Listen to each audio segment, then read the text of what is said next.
And today is October 31st, better known as Halloween.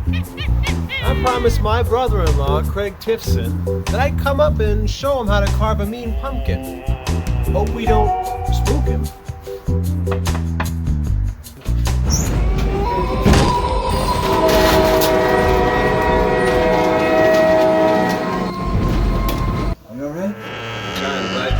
I got a big problem. My pumpkins are gone. I told you the neighbor kids stole them, and I don't know what to do, man. Well, there's some things we can't avoid on Halloween 31st, but what we can do is figure out a way to carve some jack-o'-lanterns without pumpkins. Alright, well, I trust you. We'll see what we can find out. Meet me on the porch.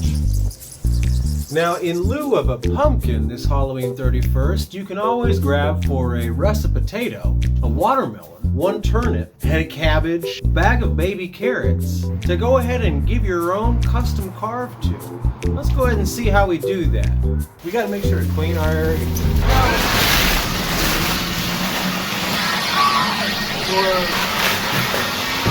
While most would reach for a safety saw when carving their watermelon, I find that power tools are both more efficient and cut cleaner lines. Let's get my bandsaw.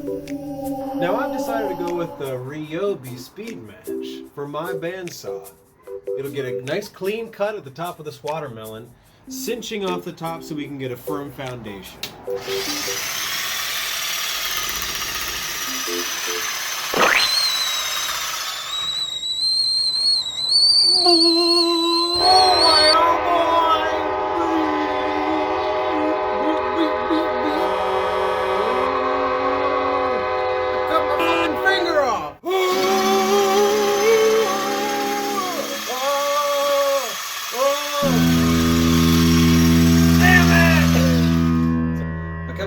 Finger off with that bandsaw when I was trying to cut a face in that watermelon. Get out of here! Leave! Go!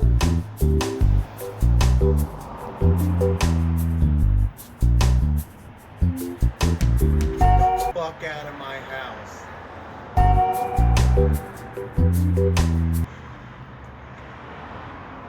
Go!